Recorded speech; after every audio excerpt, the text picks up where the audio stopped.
You're listening to the Dibbly Dobbly Podcast. Remember to like, share, comment, subscribe, and click the bell to make sure you get the latest episodes of the podcast. Be sure to like and share our Facebook page and follow us on Twitter and on Instagram. Hi, everyone, and welcome back to another episode of the Dibbly Dobbly Podcast. And on today's episode of the podcast, we're going to discuss all things Australian cricket. And joining me to do that and to help me talk about Australian cricket today is an Australian cricket fan and regular listener of the podcast, Jehan. Jehan, welcome to the podcast. It's great to have you here. Thank you very much, Jack. I'm really looking forward to discussing all things Australian cricket. And I think this is a good juncture in where Australia have been playing recently, just after the Ashes. Really looking forward to it. Absolutely. We've got lots to talk about, and seeing that the podcast is mainly based on Australian cricket, it was a good episode to talk about Australian cricket and some of the issues that plague it, but also talking about Australian cricket as a whole. So we'll try our best to try and discuss those various topics that we have lined up today. So let's start with the first one, Jehan. Let's talk about the great Australian teams and players over the eras and generations. Yeah. And let's discuss, Australia's dominant period, which really put them on the world stage as the best team in the world. So Jehan, what are your memories of growing up watching Australian teams of the 90s and early 2000s? Such many great players and many good teams that went on to do good things. Yeah, I mean, they were a great team. They won all over the world in Test cricket. They won World Cups 3 in a row, Champions trophies. They were the number one team in all forms of cricket. I sort of caught Australia when I first started getting into cricket towards the end of the Taylor period, so sort of mid to late 90s. And I think at the time they had a really good side, and they were really starting to dominate and play well all over the world. But then from 99 onwards, when Steve Waugh took over, I think he took that team from being a very good team to a great team. And he instilled this confidence in the team whereby they were able to just dominate any opposition. And it was great to watch. I think... they were sort of briefly compared to what the All Blacks did in rugby union. It was a great team. Probably the early 2000s under Steve Waugh is what I look back fondly on. They had a number of great players in that team. Obviously, you have to have great players, but some of the best that ever played the game. So really good memories from that period. Yeah, so absolutely. The likes of Steve Waugh, and you had McGrath, Warne, Hayden, Langer, Gilchrist, Lee, that dominated that period. And there wasn't a weak link in that side, really. No, there wasn't. They all had their all different skills and talents that they provided in the 11, and that showcased on the field.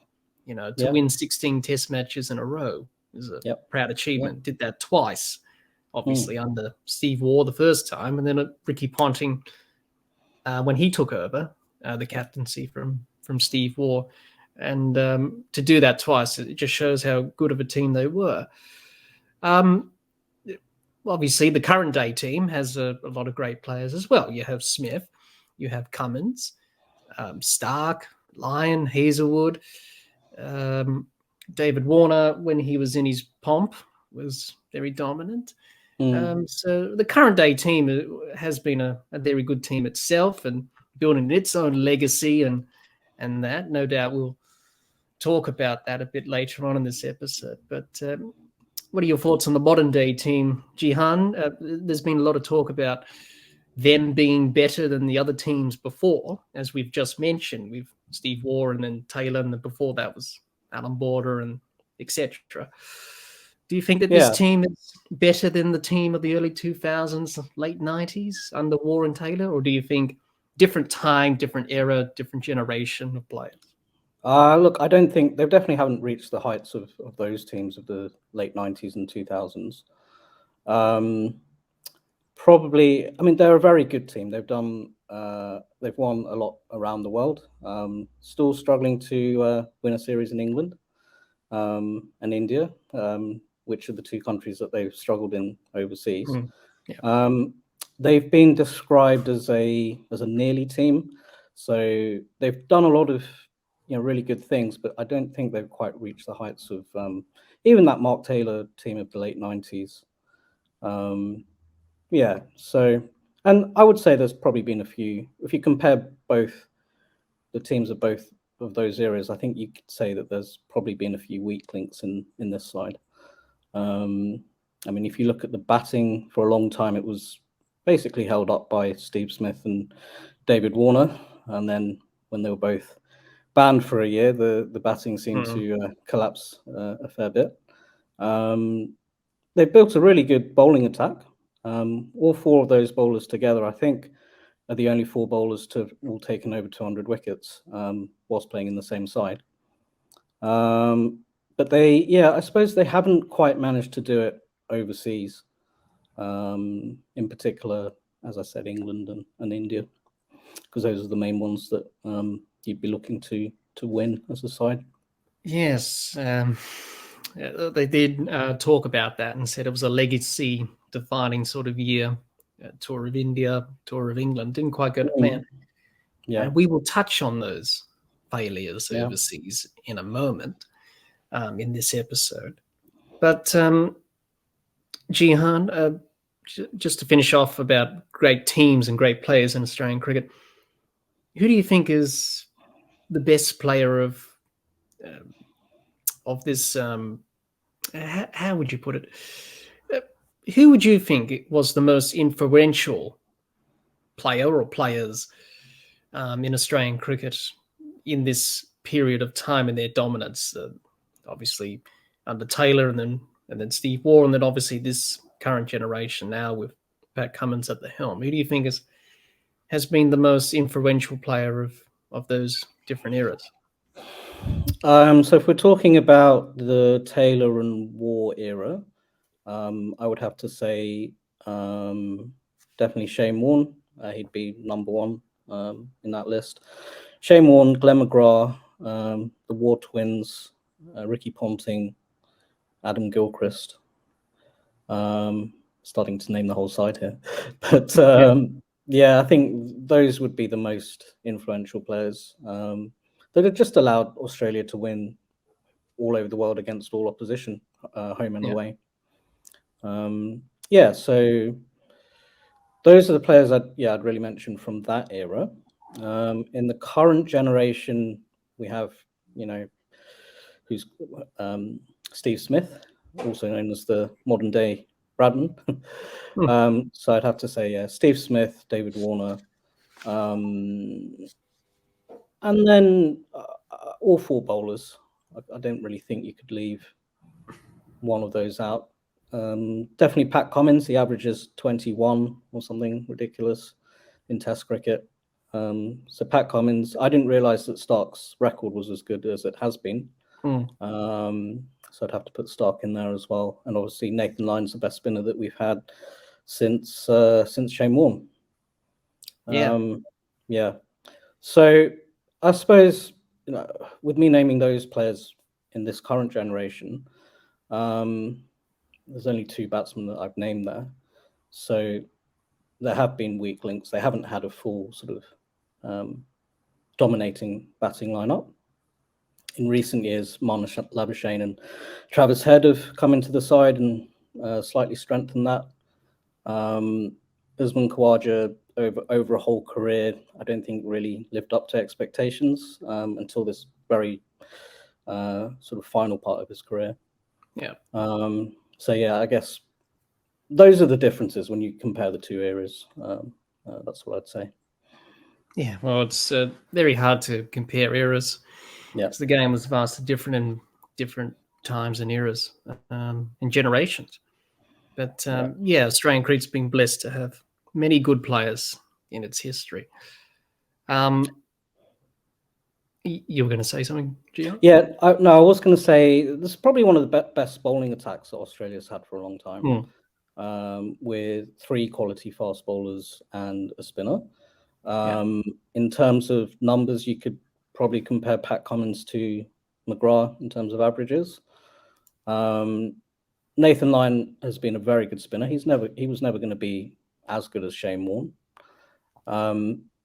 But I think back to the 90s, and there were periods where Australia used to play 2 spinners quite often. So Shane Warne and Tim May used to play together. And Stuart McGill. Yeah. As well. Yeah. Yeah. So you'd have one great fast bowler in McGrath, and then you'd have a Gillespie or a Fleming, with the 2 spinners. But this current era, it's always been the 3 fast bowlers and spinner. So I think that's been the strength of this side. Probably where they have let themselves down, it's been the batting, really, particularly overseas.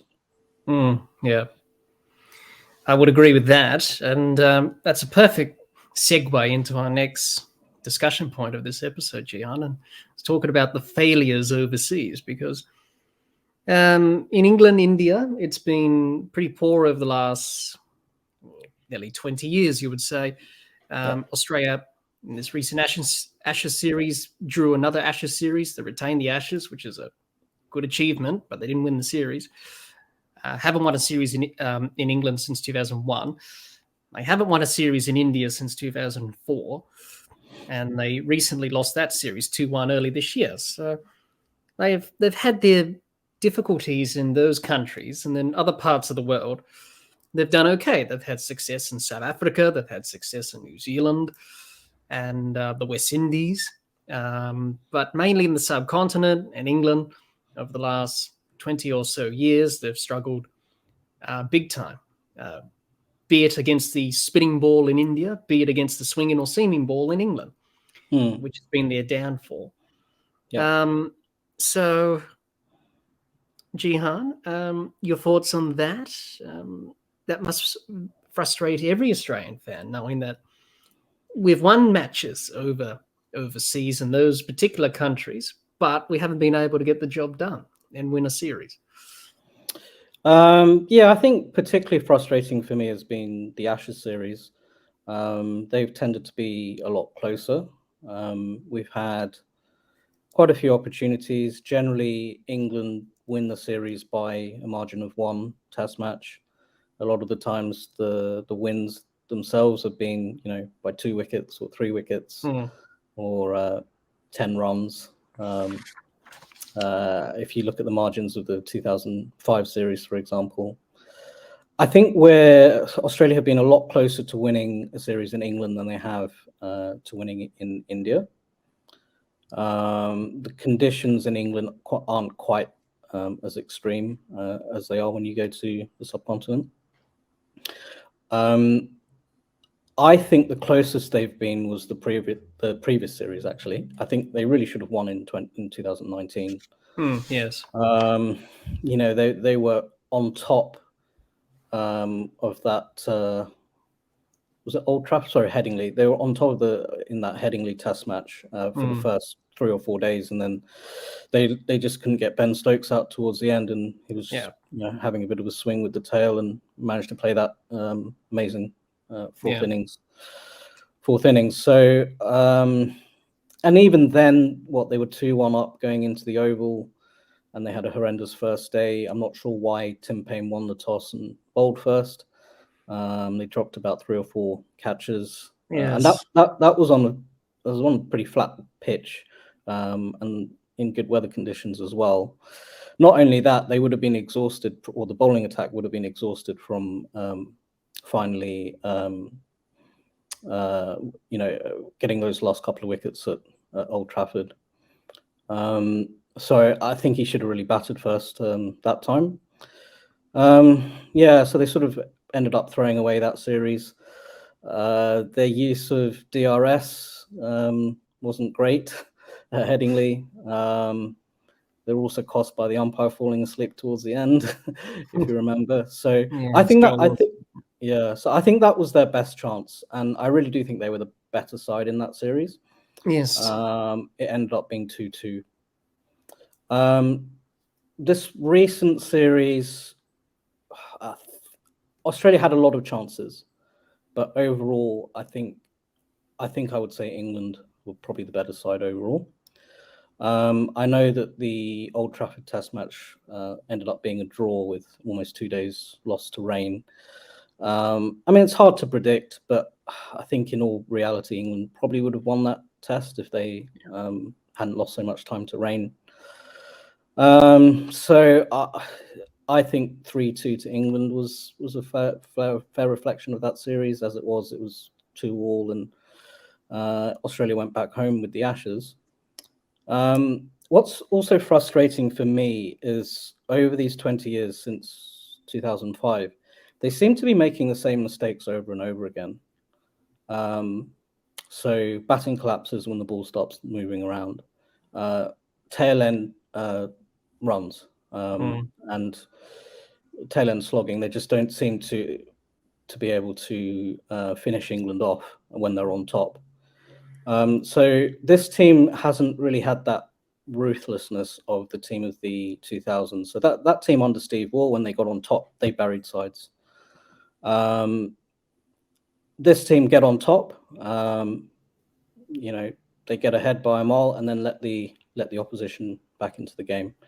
That was actually a recurring theme in the recent series in India as well. They'd have India 7 or 8 down, and then Axar Patel, Ashwin, and Jadeja would score big runs, and that would end up being the difference.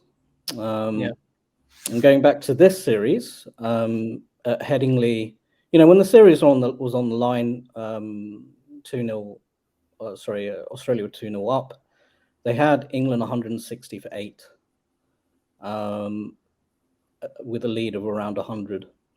And they came back on the ground after tea, and Mark Wood slogged a 24 off 8, which completely changed the momentum of that Test match and the series. In fact, Ben Stokes went on to get an 80. He also, started playing like he did in that innings 4 years ago, going after Todd Murphy. And they managed to close up that gap. And in the end, Australia couldn't quite get across the line. I mean, that was actually a very close Test match. England won by 3 wickets in the end. And even the Oval Test ended up being a margin of 50 runs, which isn't huge. So I'm disappointed in this last series because they had their opportunities. As I mentioned at Headingley, even at the Oval on day one, you win the toss, put England into bat, you drop a whole load of catches, yet you still have them 212 for 7. Yeah, I mean that's still a good day if you finish them off. Yes, which they were unable to do. Let England get up to 280 odd, and then they didn't bat particularly well in the first innings. I mean, those are the frustrations for me when they play Ashes series in England. With India, it is slightly more difficult. The conditions play a huge part there. I think to be able to win in India, you have to have good spinners. You need to have spinners that can challenge the Indian batsmen, and then you also have to have batsmen that are able to score runs against India's spinners. Now, I think this time we had the bowling attack, so we had 3 good spinners. I thought Coonan bowled really well, as well as Todd Murphy. Lyon does what he always does. So we had the spinners. The batting was poor.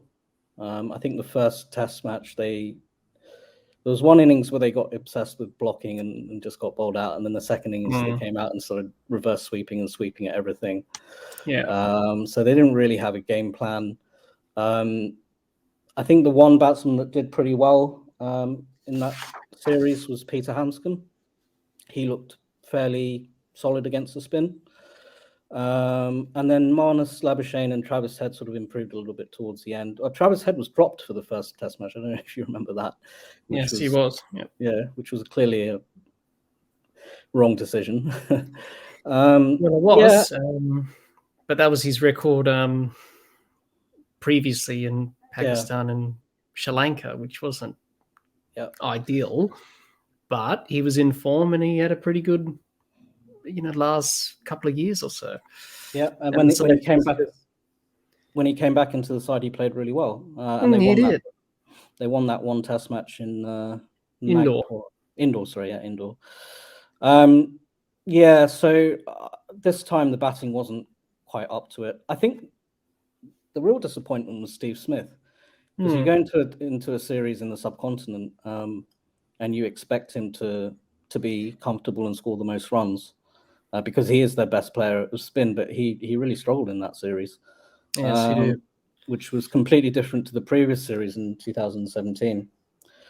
I think similarly to the Ashes, I think their best chance was that 2017 series, where they were 1-0 up.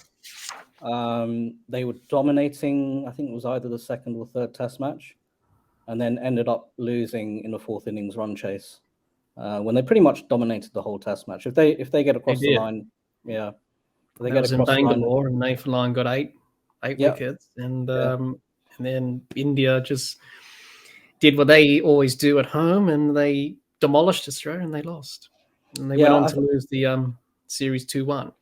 But Australia did well in that third Test in Ranchi. They drew that Test, and Maxwell scored 100. That's right. Yeah. So I think that particular instance, I think the pressure got to Australia. They were ahead for so much of that match, and then they were only set 180 to win in the fourth innings, which, going by the scores of that match, should have been it shouldn't have been too difficult a target to achieve, but they just about fell short by 50 runs or something. So so it has been disappointing.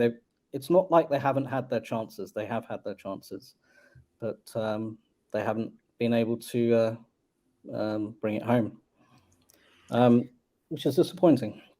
Yes, it is.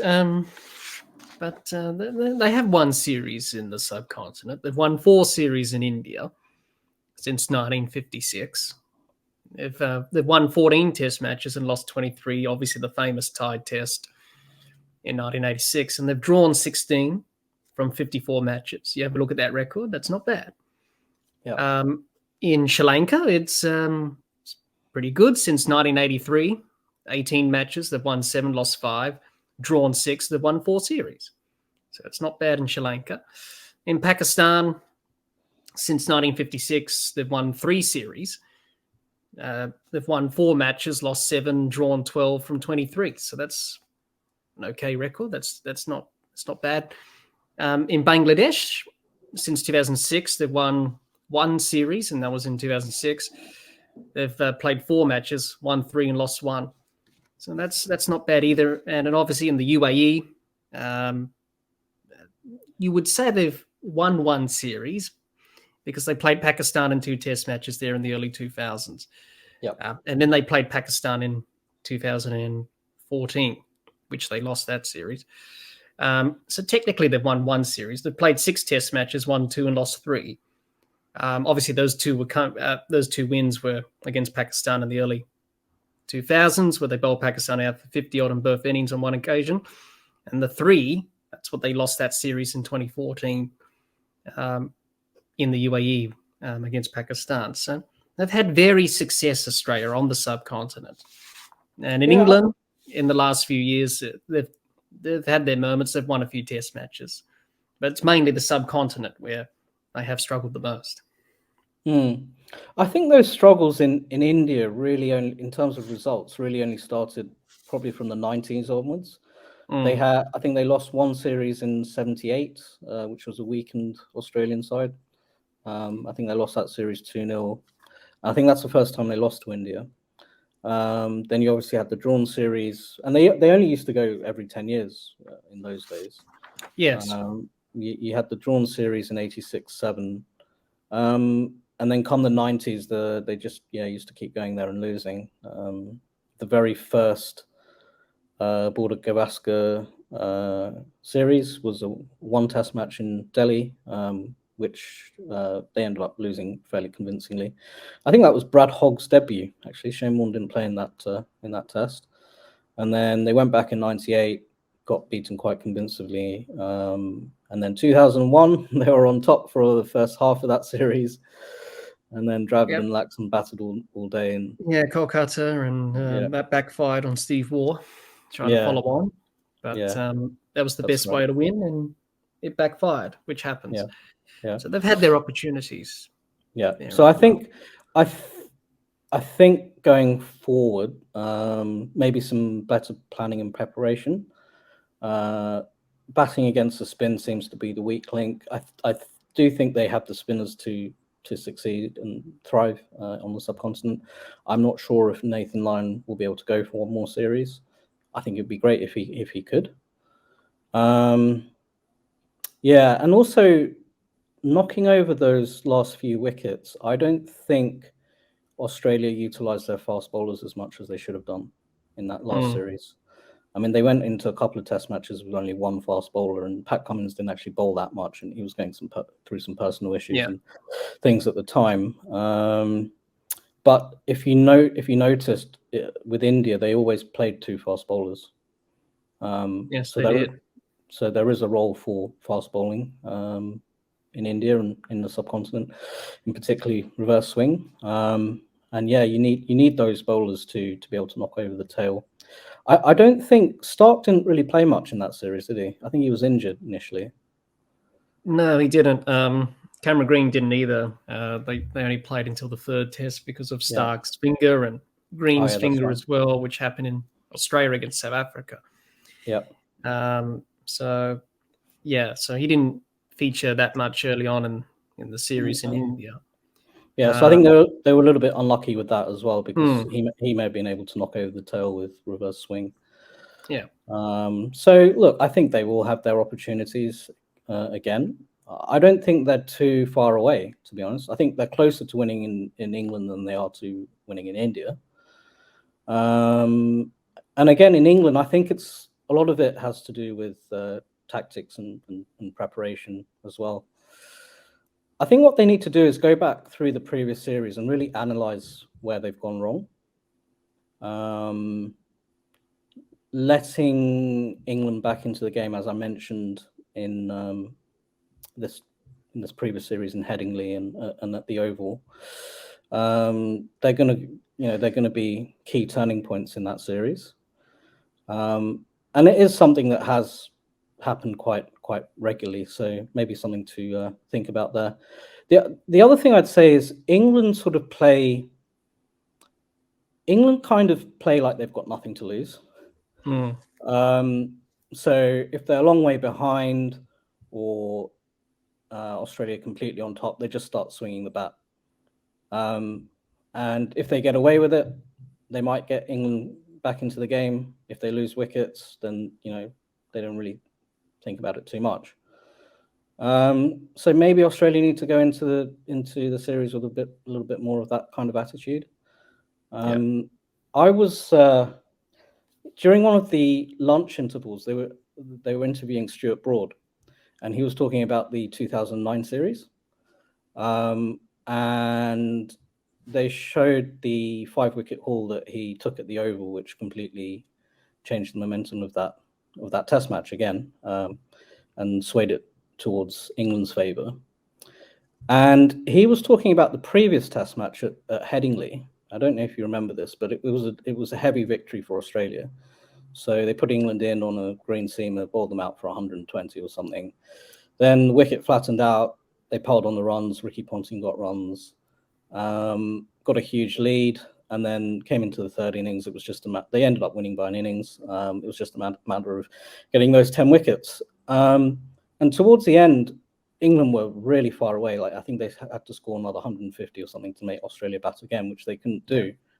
But Graham Swan and Stuart Broad just started throwing the bat, and they scored a quick 80 or something like that. They had nothing to lose, and he even said that. He said, we had nothing to lose, so we just thought we'd have a bit of a hit. Yeah. And he reckons that was the point that changed the momentum of the series, because they ended up going to the Oval and winning that match in the series. So yeah, it's things like that. I think with the other thing in England is that the conditions, sometimes it can be really flat when the sun's out, and other times the ball starts moving all over the place. I think what England have done well in this series is they've capitalized when it's been really flat, which means that they're taking the attack to the bowling, saying to them, well, I don't think in these conditions you're particularly challenging to face, so we're going to go after you. And they did that well in Manchester. They did that well in the third innings at the Oval. And even the first innings of the series, they lost wickets because they were trying to attack Nathan Lyon, which unfortunately for Australia, Nathan Lyon got injured during that Test match. So that was something of a loss for Australia. So yeah, I think England saw those opportunities to really put the foot down. I mean, it did cost them at times, like at Lords when they became happy hookers, but for the most part, they really got on top at those times, which is, I think, something that Australia struggled to do. Even at the top of the order, you're opening with two 36-year-old openers towards the end of their career, and one of them isn't a particularly great runner either. I thought there was a lot of runs lost out that they left out there just from poor running from Khawaja, which was a complete opposite when you compared that to England's openers. They were getting singles quite regularly, and a lot of that has to do with the field settings as well. So yeah, it's just an overall disappointment for me, particularly this last series. I'm not sure what your thoughts and feelings were about the last series. Well, it had 2019 vibes about it, especially the last test.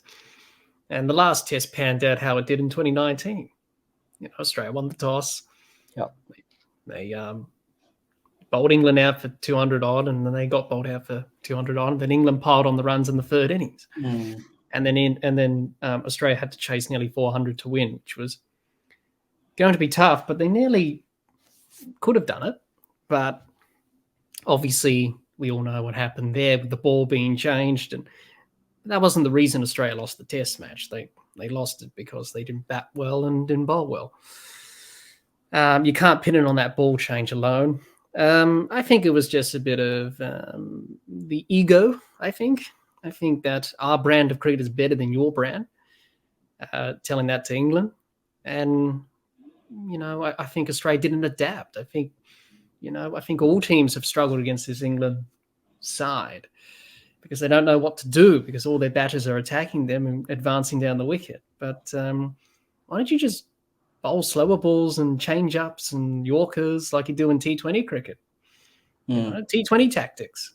Yeah, we didn't see that from Australia all the time. We didn't see that.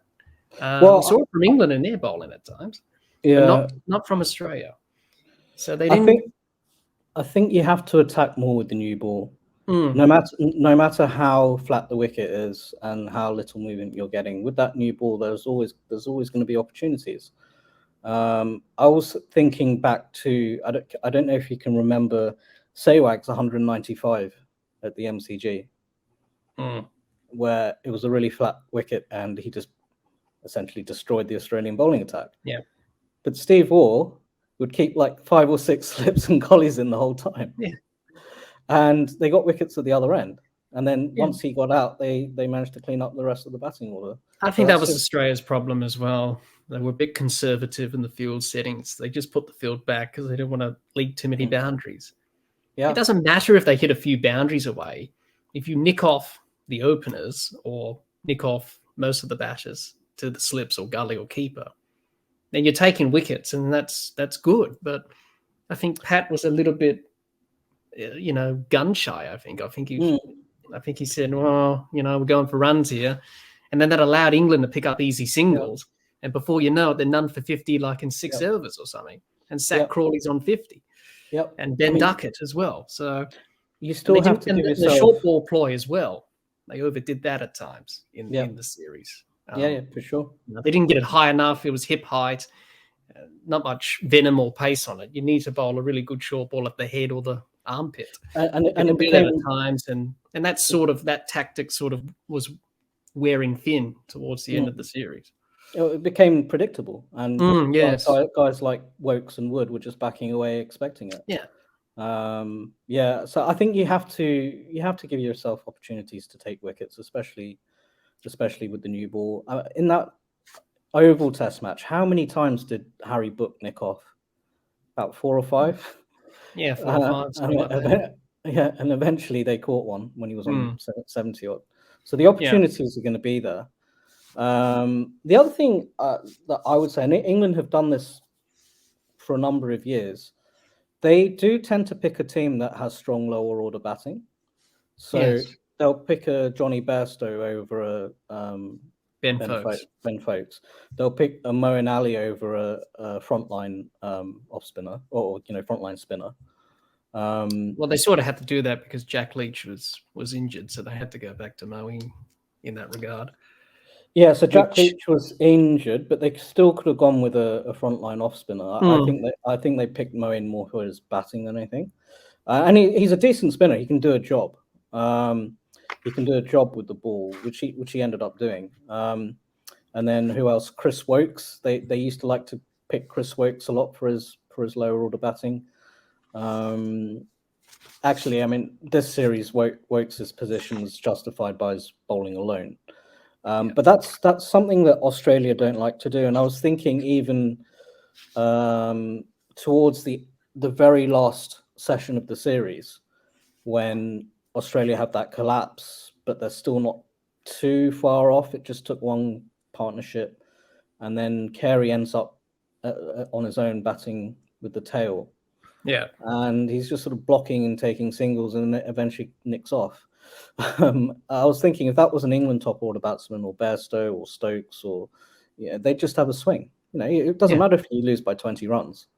You've at least had a go. And I was watching that and it was kind of hard to watch. I was thinking, come on, just at least try and hit a few boundaries here. You got nothing hit to a few lose. boundaries. You never know. Todd Murphy was providing good support at the time. And we know Todd Murphy can bat now after what we saw in the first, and he's hooking Mark Wood away for 6. But yes, I do agree with your point there, is that, we used to see that from Australian sides, as we talked about earlier, with the teams under Taylor and Waugh. Michael Slater was a perfect example of that at the top of the order. He would be aggressive and punish the bowlers to all parts of the field. And he would get Australia off to a good start and off to a flyer. Yep. I think in the last little period since maybe Cape Town, I think Australia's mentality and the way they play has changed dramatically because of the attitudes of the Australian public, saying that the Australian team were too arrogant and full of themselves, if I could say that, because of what happened in Cape Town. So they had to turn it back. And we don't see that Australian aggressiveness in this current side at the moment. And I talked about being ruthless. We don't see the ruthlessness anymore. No. Because Cummins is not that type of leader. He's a leader that wants to lead from example in terms of being calm on the field, and I have no problems with that. And he's done an okay job, but he's been under pressure from various parts of the fan base, and also probably former players as well, saying that a fast bowler can't be captain. But he's the captain for the time being. But I just feel like in this Ashes series, when they were on top, they didn't really grab it by the scruff of the neck as they used to do. So maybe they probably should go back to that aggressive approach. We've seen that from Australian teams over the years, but all of a sudden after Cape Town, it's changed dramatically. Yeah, I mean they're definitely a lot more timid, I would say, since that episode. I mean, I'm not a huge fan of sledging and that, but you don't really see it anymore from the Australian team. No, you don't. That stems back to what happened in Cape Town. What happened with the incident with de Kock, and then I think it was Nathan Lyon who threw the ball on AB de Villiers when he was on the ground. That incident there. And it obviously, that was a heated series, but it was just the culture and the way that Australia play their cricket. You could say it was the same thing in the 70s with Ian Chappell and the Australian team. They were labelled as arrogant because they played their cricket hard, but they were arrogant, some people described. But they got results, and they won. They won series, they won test matches. So it's interesting with this Australian side with the way Cummins is leading, but that's just his style. That's his different style. And I'm not a fan of the sledging either. Just let your cricket do the talking. You don't need to, talk verbally to the opposition. You just let your cricket do the talking. But they have become a little bit more less aggressive. It's okay to be aggressive, but not be too over aggressive, as we saw before Cape Town happened, because they were really arrogant and aggressive in that time leading up to that incident. And that was just a part of the culture that needed to change, which it changed under Langer and Tim Payne, and now it's changed under McDonald and Pat Cummins. So maybe they needed a little bit of that in this Ashes series. They probably need that in India as well. If you got the opposition on the ropes, you just need to be aggressive. Yep. Yeah. So with coming back to trying to win a series in England, I think at the end of the day, it's all going to come back to preparation, tactics, and mindset really than anything else. Rather than the skill levels are there. You can't say these guys don't know how to take wickets in England. That's the thing. That's going to be a real problem, because the way international cricket is structured at the moment, you don't play a tour match on a tour anymore. It just doesn't happen because it's so compacted. I was thinking to myself last summer, before Australia went to India in March, the Big Bash was on, right? So they wanted their players to play in the Big Bash, like Steve Smith, who did well actually, to make the Big Bash more exciting for people to watch because the international players are playing. But is that important than winning a series in India? Does it really matter if Steve Smith helps the Sydney Sixers to win a title in the BBL? No one remembers that. People remember what you do in test matches because it's got a historical reference point. And that's something that Mike Coward said to me in our discussion recently, Jehan, as you would be aware. It's a reference point. So we've only won 4 times in India. Pat Cummins talked it up and said this is going to be a legacy-defining tour for us. Yep. Same with England. The expectations, what happened, they didn't meet them. And they lost. Yeah. So they could have went there. They could have had a few tour matches before the first test in Nagpur. Saying all that, probably they still would have lost the series anyway. But at least they had some preparation before that to get acclimatized. Yeah. They try to replicate conditions here in Australia, but that's not going to quite work. I know they've done that in Brisbane with the subcontinent wicket, which is made out of dirt and artificial turf and glue to replicate spinning conditions up there in the National Cricket Centre in Brisbane. That can work, but it's not quite the same. And they try to do that thing in Sydney where they try to rough up a pitch. Yeah. Scarified the pitch or whatever. Yeah, scarified it.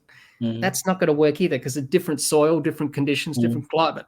Excuse me, in the subcontinent than here.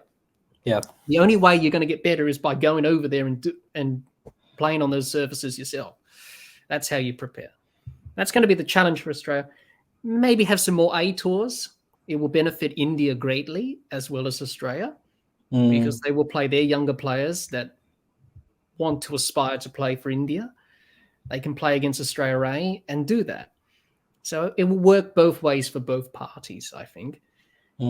Just to be more proactive and better planning and look, as you said before, look back at the previous series. What mistakes have we been making? It's the same in England. I need to do that, Yeah. So you just need to be proactive. Cricket Australia need to be more proactive on that. Because if you're not going to address those problems, what's going to happen? You're going to have the same problems when you come back 4 years from now. So the Australian team will be very different when they go to India and England next time around. So it's important to get the younger players exposed to those conditions. That's why you should play some A tours and do all that stuff, because you're not going to play in the Ranchi Trophy, obviously, because they don't allow that. But you can play some A tours and get that exposure with the Australian side, which they don't do anymore. I know at the moment we're playing New Zealand A in some 4-day matches and some 1-dayers and that, which is good.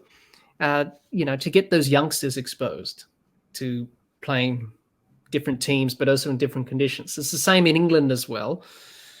In 2019, we did that. We had the A tour there as well as the main squad, and they played against each other, which was good, and that's where the Ashes squad was selected for.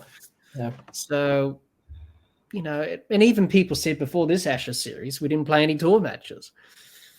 Well, okay, but it's just the schedule. It's just because Australia played the World Test Championship. They had played 6 test matches, and before the end of the series, you could tell that they were getting weary and tired, especially the bowlers, especially Pat Cummins, who played all 6. So that was going to be hard to try and get some tour matches in there.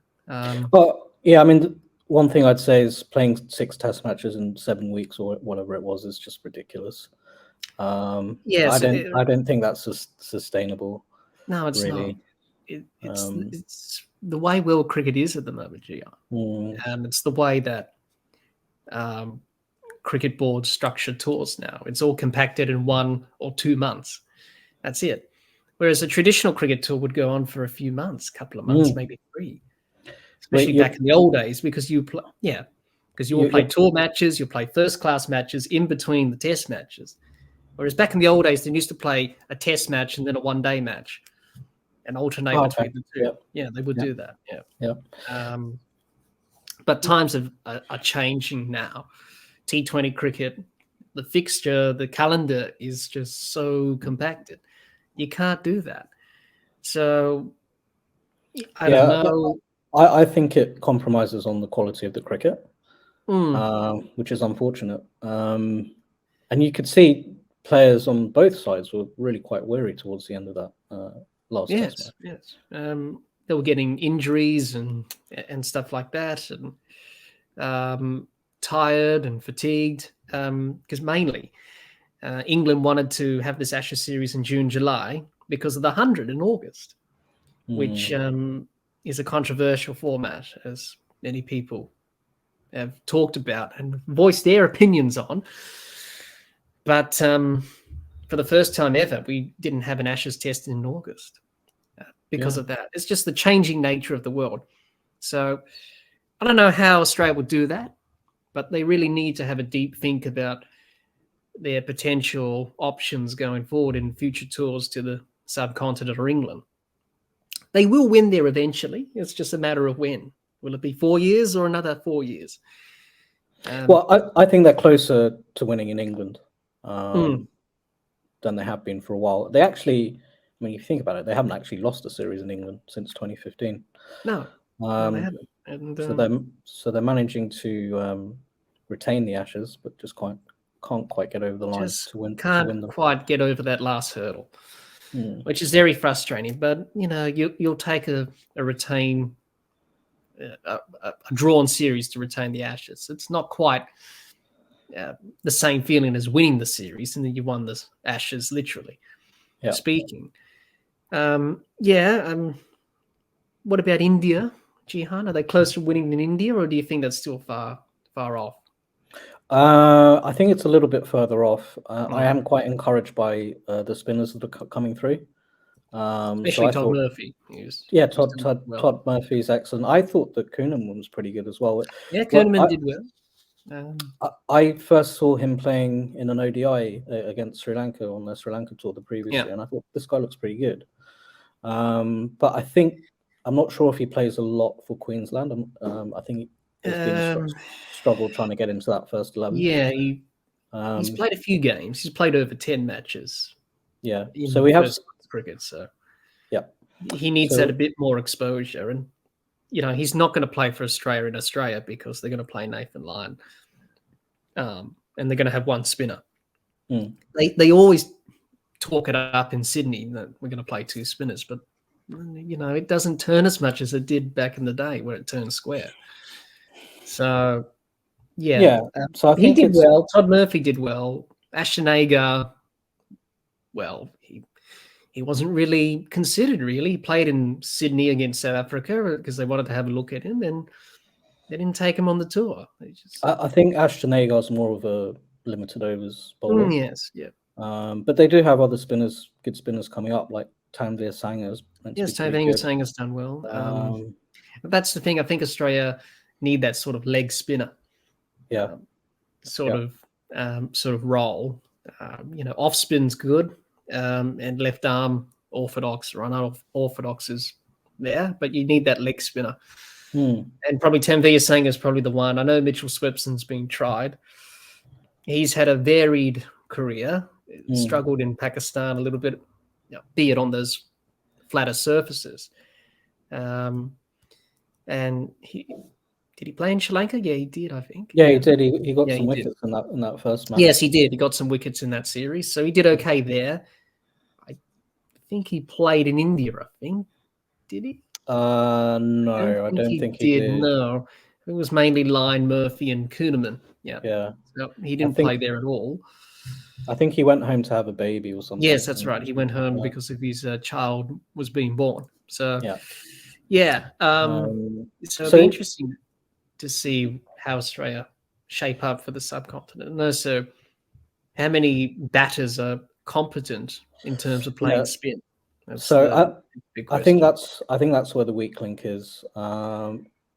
It is encouraging the number of good spinners that are coming through the ranks, which is obviously key to winning a series in the subcontinent. So I think they've got that base covered. It's the batting against spin that needs to improve.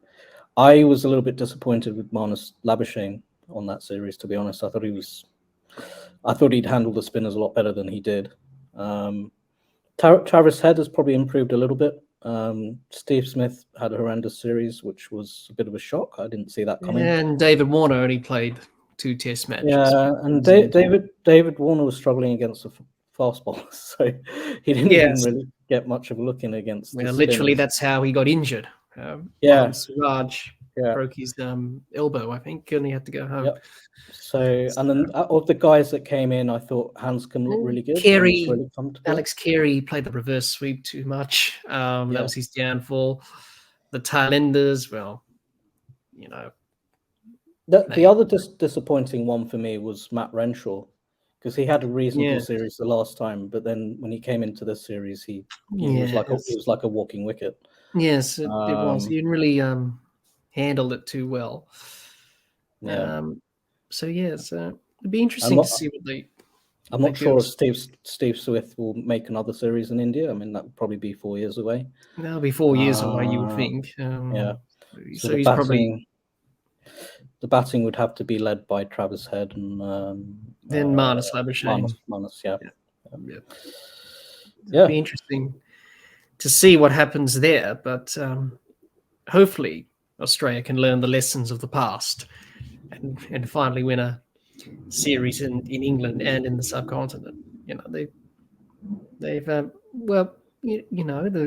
achieved so much in the subcontinent. They won in Pakistan, which was a good achievement in that series, 1-0 last year, and a 1-1 series draw against Sri Lanka is not bad. After they won the first test by 10 wickets in that run chase.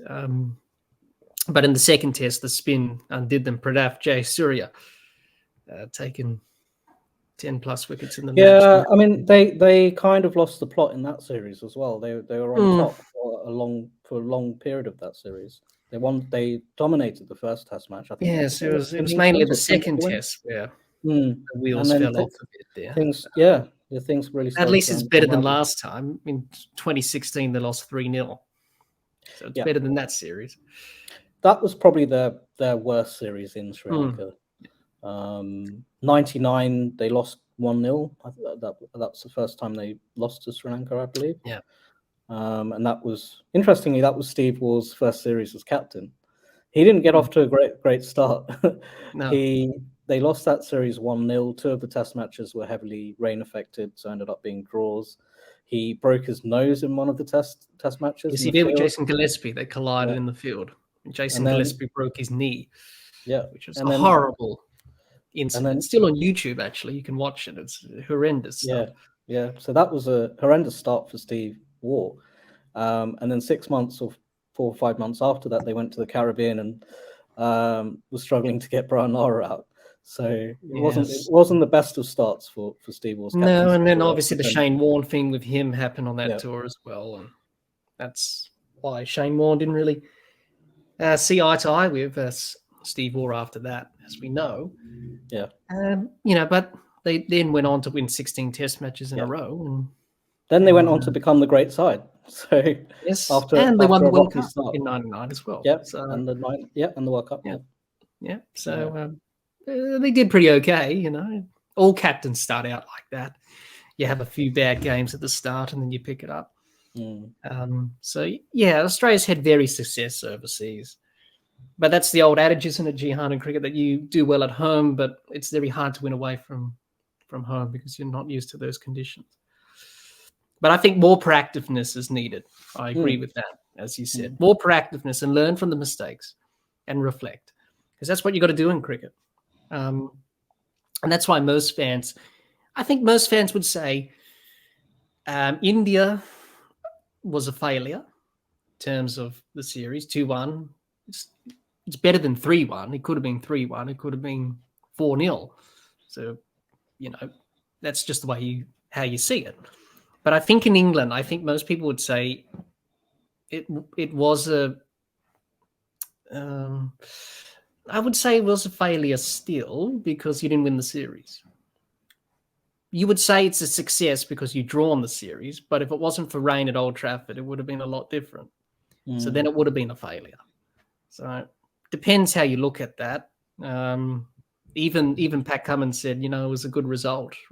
I think he was just saying that for the cameras. I think deep down inside he would have said, yeah, we're pretty disappointed with that 2-2 result. It could have been 3-2 to us. So depends how you look at it. But only time will tell going into the future, Jehan.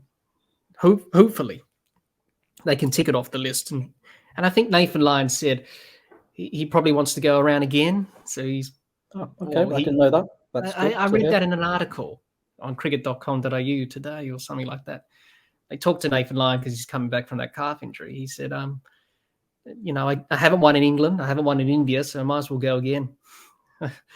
So, he could play until he's 40. Spinners are very durable. And he's only picked up that injury lately. That's his first injury in his career, really. So he could go on again, Nathan Lyon. We shall see, but he definitely wants to tick those off the list. There were a lot of things that went against Australia as well, like losing Nathan Lyon, losing 4 of the 5 tosses. They always seem to be batting when the floodlights are on and clouds are rolling in.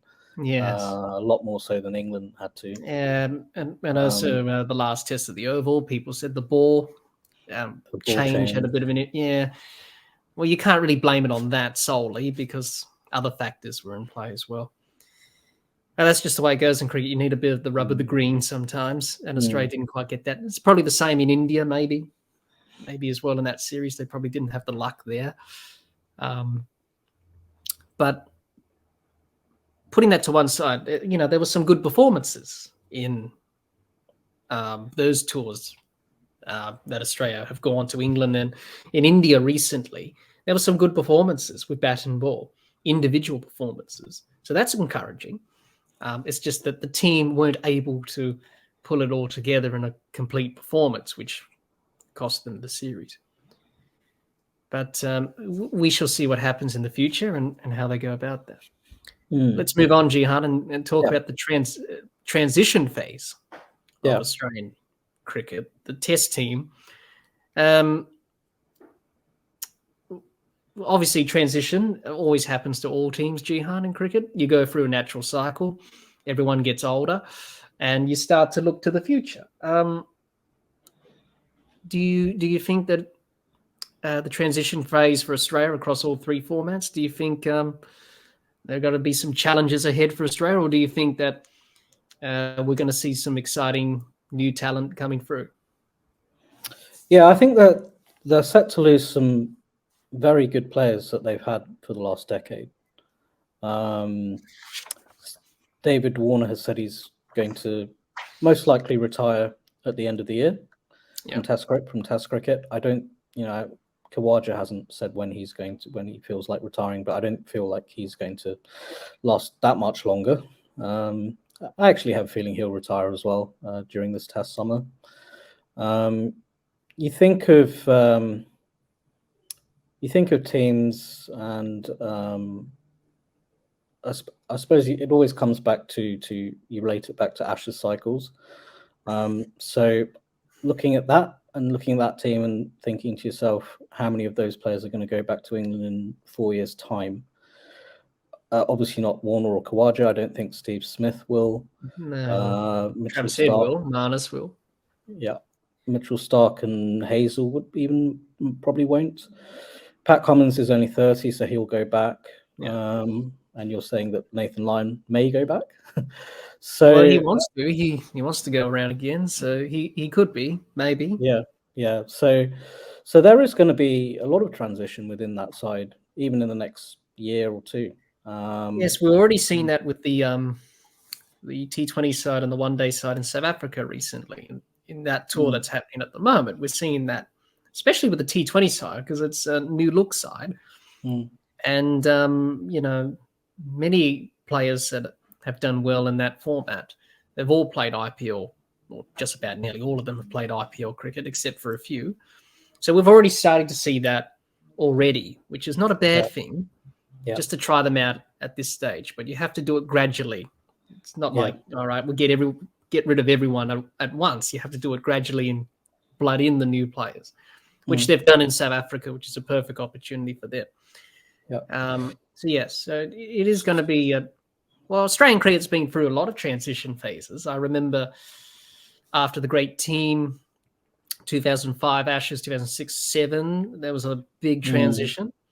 They tried a lot of players. They tried many players. Doug Bollinger came through.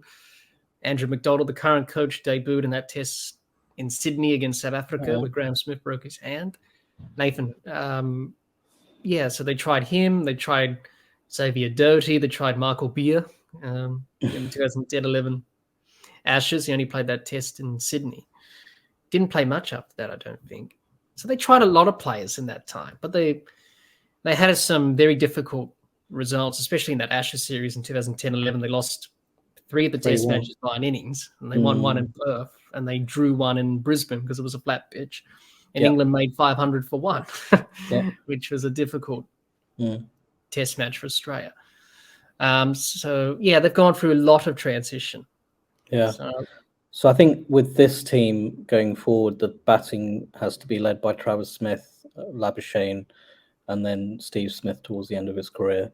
We need new openers. I think, actually, when you think about it, Khawaja only sort of ended up being an opener by chance. That was the only way that they could fit him into the side. Yes, because and before that, the other openers were failing. I mean, Joe Burns didn't really cement his place. No, and Cameron Bancroft had his chance, but he didn't make the most of it. Marcus Harris has continued to struggle. Matt Renshaw's being tried, but then he was dropped. Will Pekoski only played 1 test and then got concussed. Obviously got injured in that test, but then concussion has followed him since. So I think Cameron Bancroft needs to be given another chance. He has been one of the highest leading run scorers in the Shield. I actually thought he should have been selected for the Ashes tour over Marcus Harris. But I'd like to see him in the side once Warner retires. They'll have, I think, the West Indies coming up, which Pakistan, West Indies, and then New Zealand, which will be the overseas tour next year. So I think David Warner's indicated that he doesn't want to play on after Pakistan. So there's an opportunity for a new opener to come in against the West Indies. Cam Green has kind of lost his spot now. I suppose, because his Because performances Mitchell weren't. Marsh has played well. Yeah. I don't think it's the end of the road for Green. It's Mm. just a little bump in the road for him. He's very Yeah. talented, skilled. Yeah. It's just that he's struggling with some aspects of his batting at the moment, Mm. mentally. Mm. Probably a lack of confidence in himself. He puts a lot of pressure on himself to perform. He's Yeah. only a young kid, remember that. He's in his early 20s. So Yeah. a lot of So people I have think, talked him up, which can often be a bad thing for a young player of his age. yeah, You don't want to put high expectations on them, otherwise they won't deliver. And it will Yeah. put a lot of pressure on them. So I think we need to remember with Cameron Green is that he's going to be playing for Australia, no doubt about that. He's going to be there for 10 years plus. Australia haven't had a genuine all-rounder ever, not since Keith Miller. That was back in the 1940s and 1950s. Who can bat and bowl and do well in both departments. So he's definitely one that Australia will want to have in their plans going forward. Yeah, and I think Mitch Marsh is a good selection to hold down that number 6 spot until Cameron Green can break back into the side. Yes, that's right. Obviously, because he did well in that Ashes series. So yeah, and he's still got a good few to have more years options. in him. Yeah, He's still and then who else? The bowlers. I'm not sure how long Stark is going to want to play for. Hazelwood might have another Ashes series in him at home, most probably. I'd like to see them throwing in some young bowlers. So I think Lance Morris has been in around the squads in the last year or so. you got Jared Richardson as well, but Jared Richardson, he's been injured. Yeah. Who else? You've also got Spencer Johnson, who's making a rise. He's done well. You've got some options there. We've never been short of bowling in Australia. It's just mainly the batting that's a concern at the moment. The bowling's always been good. I think the spin department's already taken care of. You would think Todd Murphy would succeed Nathan Lyon eventually. Yeah. So so it'll be interesting to see what they do. I won't be surprised if they do that in this Test summer against Pakistan and the West Indies. If they throw in a Lance Morris, if he's fit. Same with Jai Richardson, if he's fit. Obviously. See what they can do. Well, I think they need to give their bench strength more opportunities and experience. Obviously, Scott Boland, he's in his late 30s, mid-30s. Michael Ness is a similar age. I think he's a little bit younger than Scott. So, yeah, they are the next in line, obviously, from the main 3 of Hazelwood, Stark, and Cummins. Yeah. So it'll be interesting to see what they do in this transition phase. But it's good to see players like Tanveer Sangha. You've got Aaron Hardy. He's good. Spencer Johnson's done well. Matt Short coming into the T20 and ODI squad for South Africa, which is happening at the moment. So it's good to see those younger players get an opportunity. So it's good. I think that's good. Transition can often be a good thing. Everyone has to go through it. It'll be the same with other teams like England, India. Their veterans are getting older and getting towards the end of their career, so they'll have to go through a transition phase. It's the same with Australian cricket, but it's very important that you have a good domestic structure and you have good talent coming through. Well, I was looking at the England side, and all the talk about playing Bazball and the New England team and all of that. And you look at the team, like 8 or 9 of them were playing in the 2015 Ashes, which was almost 10 years ago. Yes. So they're going to be going through transition as well, particularly the fast bowlers, Broad and Anderson. Well, obviously Broad's now retired, and Ed Anderson will probably follow suit. And you would think that Bairstow, Root, Stokes getting in their 30s, you would think they'll have one more series in them, and then after that probably they will retire. Yeah, Chris Wokes is another one. He's in his late 30s. I think he's 34. 34. Yeah. Yeah. So Mark Wood's the same age as well. He's 33. So yeah. So everyone has to go through it. But I think many Australian cricket fans would remember the transition phase in the late, sort of after that team with Ponting was in charge and had to go through that. So, you have to go through some pain to get some success, I suppose. And look what happened. It turned out okay in the end. Steve Smith came through that. Stark did. Yeah. Cummins did. David Warner did.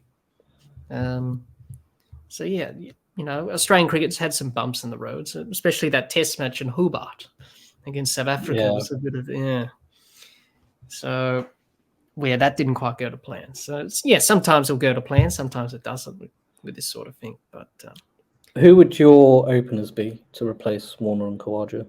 That'd be interesting. Well,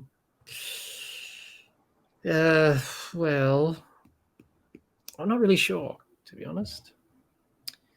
There's so many options there. I'm not sure about Bukowski because of his injury, concussion concerns. If he didn't have that, then I'll probably put him in there. You've got Matt Renshaw, you've got Bancroft, you've got Harris. I won't put Harris there because he hasn't really done much in Test cricket, to be honest. He hasn't really performed as much. What's he averaging? 20? That's just not good enough for an opener. You need an average, probably 40 plus. I would give Bancroft a go. Maybe Renshaw, maybe. That's what I will do, but they could go a different option there. It just depends who's coming through the system. Depends who else is coming through. Because we don't have much openers that are really banging the door down. I know there's one from South Australia, Henry Hunt, who's done well. So he could be in the mix. People have talked about him a lot. But I'm not sure, Jehan. Obviously, it depends if Khawaja is going to keep playing on as he signalled his intentions. So I would say, probably Bancroft maybe over Harris, I would think. And then after that, either Renshaw, Bukowski, or other options that the selectors have in mind. But, And then also eventually someone's going to have to replace Steve Smith. That might be in the next couple of years, maybe. I'm not sure about good young middle order batsmen that are coming through. No, I'm not sure either. Not many I can think of off the top of my head. But that's the thing. You need those batters coming through that are good, talented batters that are going to make a difference. Be interesting to see what happens. I'm not sure who will replace him. You can't replace Steve Smith because he's irreplaceable. He's just one of a kind. So it'll be interesting to see what the selectors have in mind there. But that's their job. They're the selectors, so they can make that decision on our behalf.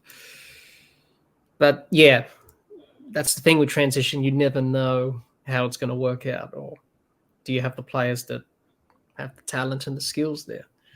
I guess you could say the same about the wicketkeeper. Maybe Alex Carey's 32. I think his birthday was the other day, so I think he's 33 now. I'm not sure. I have to check that. So then you have to think about a keeper as well. Maybe Josh Inglis. He's a lot younger, but I think he's towards his late 20s, I think. So he's been around the Test squad.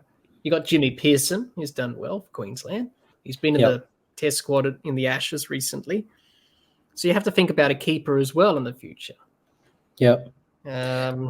I think Carey's just about holding on to his place in the side, to be honest. He kept well in the Ashes, but he just didn't score enough runs for me. No, he didn't. And I do like to see a counter-attacking batsman at number 7. I don't think he's really quite that. That's what they say Josh Inglis is supposed to be, the way he bats. So he could be a good option. Yeah, there was talk about that as well before Carey debuted. They talked about Inglis and he could have that spot. But no, Alex Carey's proved his keeping. Yeah. I know a lot of people criticised his keeping for a bit, but I thought he did well in India. I thought he kept okay. He, did well in England in terms behind the stumps, and he did well there and kept well. He dropped a few catches, but he's pretty tidy overall. Yeah, his batting was a little bit poor. He would have liked to contribute a little bit better, but for the time being, he's the main keeper that Australia want to have in the side. So that will be interesting to see if the selectors make a call on that. But they'll have to eventually down the track. And so you've got to think about a captain as well.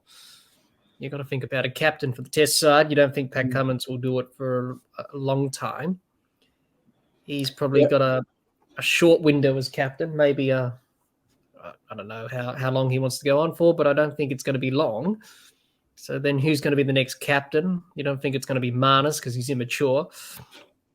And he will burn up the DRS reviews like that, which you don't want. So maybe Travis Head could be the likely option for me, I think. Yeah, I think it has to be him doing it because he's done it for South Australia since he was in his early 20s. Yeah. He's been captain of South Australia. So I think he could be the next in line. I think it has to be Travis Head. I always felt that making Pat Cummins captain as a fast bowler was going to be a temporary thing.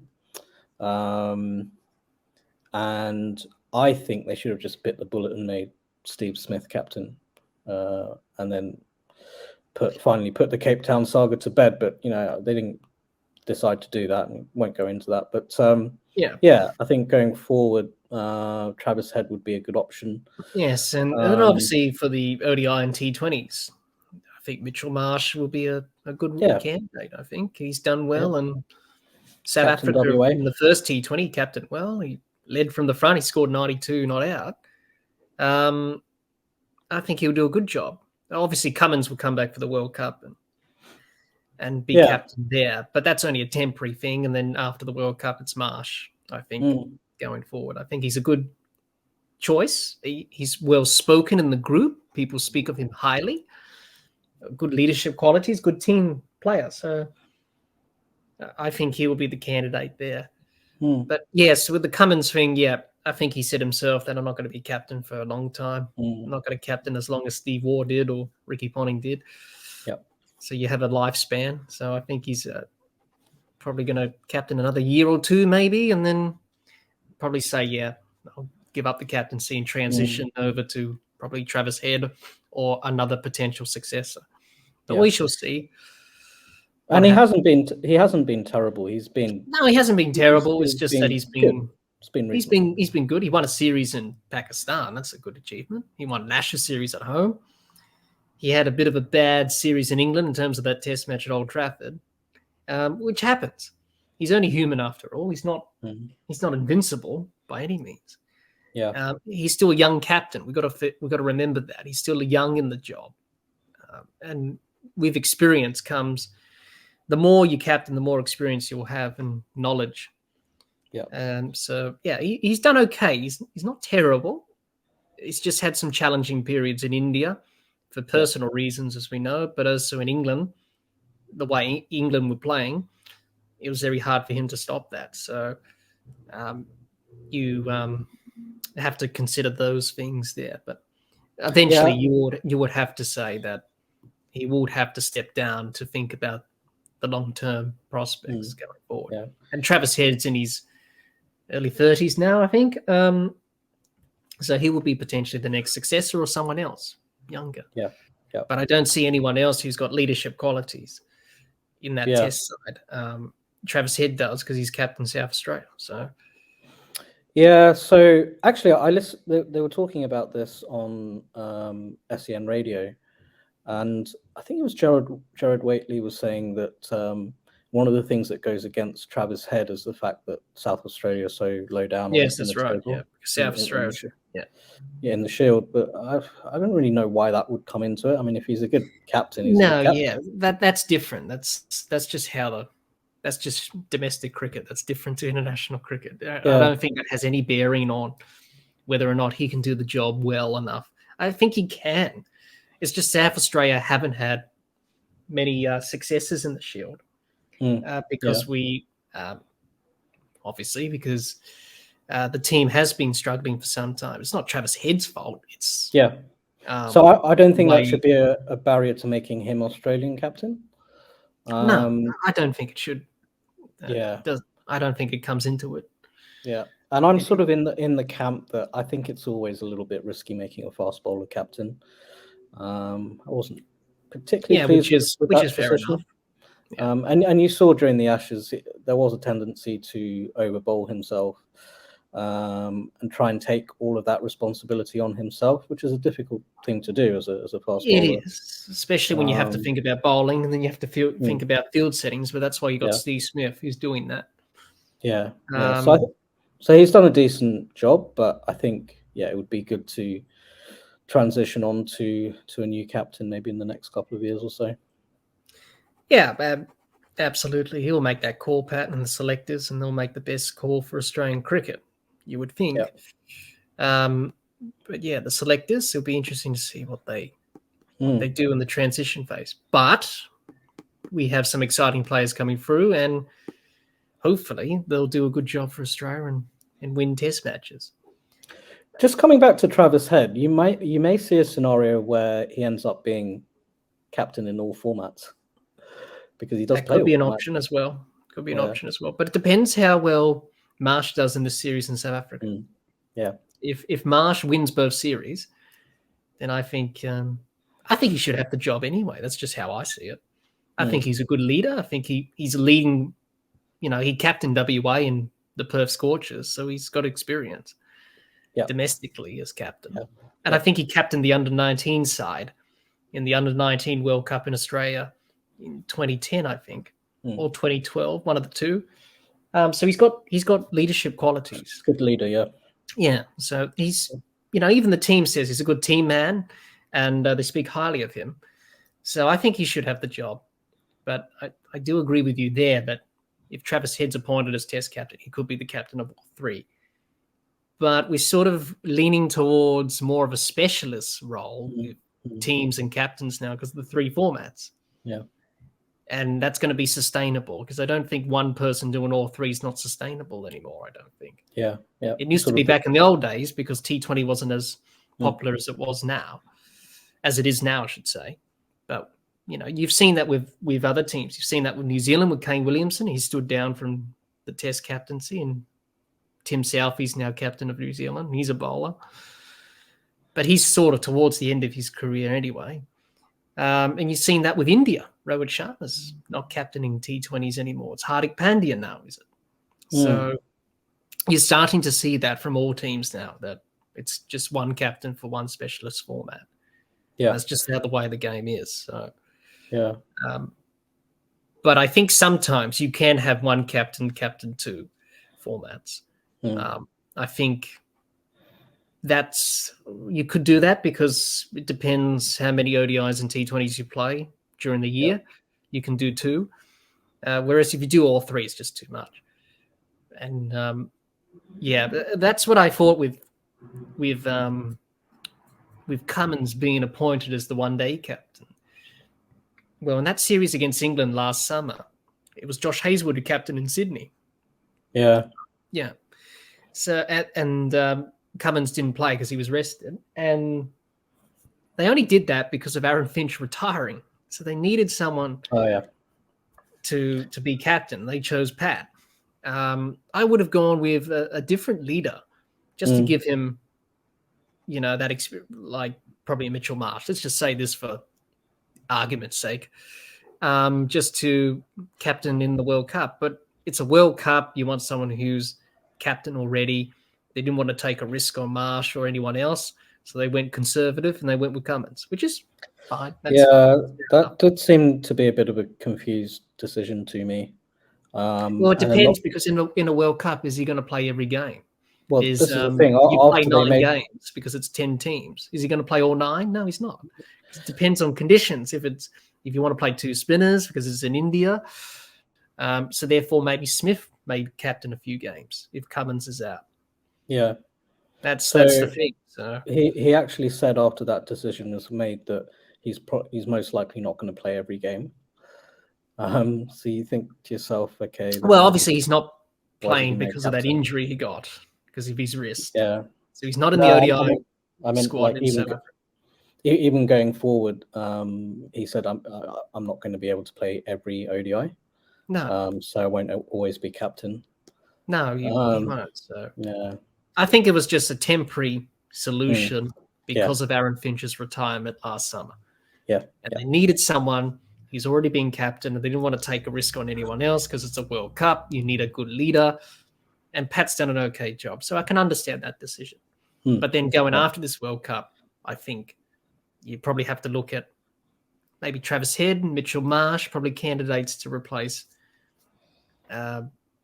Cummins as the ODI or T20 captain going forward, I think. Yeah. Which both of them have captaincy experience. So I think it's out of them two, I think.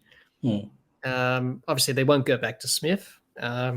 He'll just play a sort of role like he does in the test side, really, just to help out the new leader.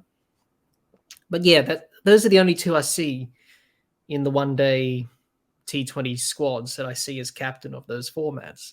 And in the test squad, we already mentioned Travis Head, a potential candidate.